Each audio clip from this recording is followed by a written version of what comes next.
अस्सलाम वालेकुम जी, की हाल चाल है सारे भाई? ठीक हो, राजी हो? मैं ਤੁਹਾਡਾ ਵੀਰ ਨਈਮ ਨੱਤ। ਆਂਦੇ ਨੇ ਵੀ ਕਦੀ ਕਦੀ ਨਾ ਚੋਰਾਂ ਨੂੰ ਵੀ ਮੋਰ ਪੈ ਜਾਂਦੇ ਹੁੰਦੇ ਨੇ।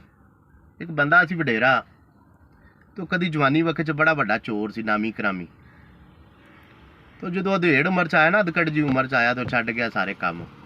ਇੱਕ ਦਿਨ ਸ਼ਹਿਰੋਂ ਆਪਣੇ ਪਿੰਡ ਪਿਆ ਜਾਏ ਤੇ ਰਾਹ 'ਚ ਚੋਰਾਂ ਨੇ ਨਾਕਾ ਲਾਇਆ ਸੀ। ਚੋਰਾਂ ਨੇ ਉਹਦਾ ਵੀ ਸਕੂਟਰ ਡੱਕ ਲਿਆ, ਬਾਬਾ ਖਲੋਣ ਦੇ ਬਈ। ਉਹ ਬਾਬਾ ਖਲੋ ਗਿਆ।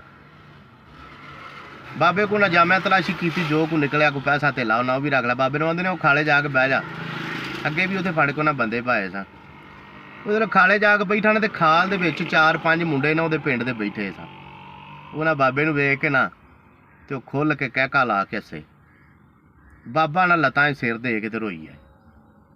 वो इन्नी देर ना वो चोर ने उत्थे फेरा मारिया। उन्हें आख्या, बाबा की मसला, तेनों रोना क्यों है पिया? असां ते कोई तेरे नाल बदतमीजी भी नहीं की, ना तेरे नाल कोई झगड़ा किया, ना तेन कोई गाली गलोच की। रोना किहड़ी गल तो मैं? उन्हें कहा, पुत्र रोना मैं इस गल तो, मैं सुनिया सी भी चोरां नूं भी कदी मोर पै जांदे ने, ते अज साबित हो गया कदी मैं भी बड़ा वड्डा डकैत हुंदा, कदी मैं भी बड़ा वड्डा चोर हुंदा। ते अज मैं छड्ड गया, अज मैनूं भी चोरां नूं भी मोर पै गए ने। ते मुंडे मेरे वल्लों वेख वेख हसदे ने, पर मैनूं रोन आउंदा उस अपने वकत कि काश मैं ये काम ना करदा। तो गल सुनाने का मकसद ये वे कि कदी कदी कारीगर बंदियां नूं भी दा लग जांदा, चोरां नूं भी मोर पै जांदे ने। ते खो के खाण वालियां दा दीवा नहीं बलदा। दीवा उदों ही बलदा जदों रब बाले। खो के खादियां दीवे नहीं बलदे। तुसीं खो के खाओगे, ठगी मारोगे, फरेब करोगे, एक वक्त आएगा तुहाडे नाल भी ठगी फरेब हो जाएगा।